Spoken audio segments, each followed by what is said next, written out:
as human beings, we can choose how we feel about our experiences. And I have a little story that comes with this that happened last week. So last week, it was a Sunday, and I had an errand to run first thing in the morning, but the kids all really wanted a special breakfast. And when they want a special breakfast, they want something cooked and something that tastes a little bit yummier than the typical cereal. And so they wanted a special breakfast, and so I asked my husband if he could step in for me while I ran to this errand and then came back.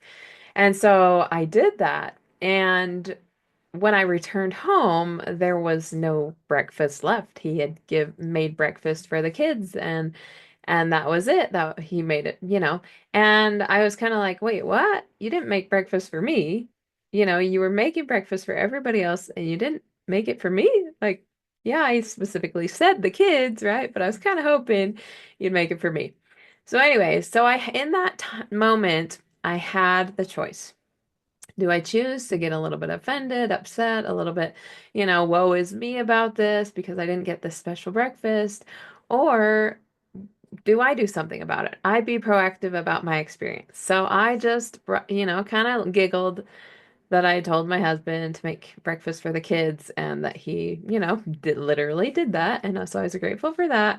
And then I was like, you know what? I'm going to make something amazing, like something so yummy.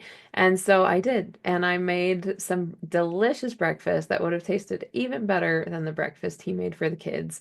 I made for both of us. And we had this cute little romantic breakfast together.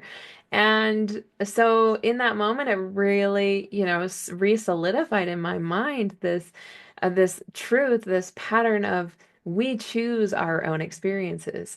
And while I could have gotten caught up on, oh, well, he didn't make me breakfast, so he must not care that much about me, which is totally false, right?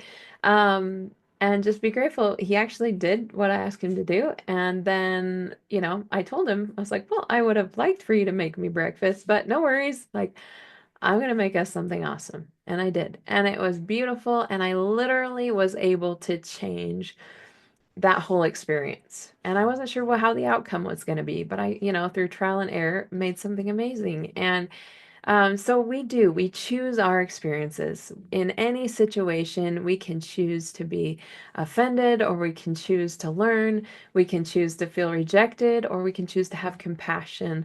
We always have the choice, and those choices lead to other patterns in our lives. And so the more we choose elevated ways of thinking, the more we choose our experience that is at a higher level, the more that will work into other patterns of our lives and other avenues and other goals and hopes and dreams until it's just a regular pattern where we're always having successful experiences. We're always able to turn those negatives into what we want. You can take something that would have caused offense and make it into something different and impactful in a positive way.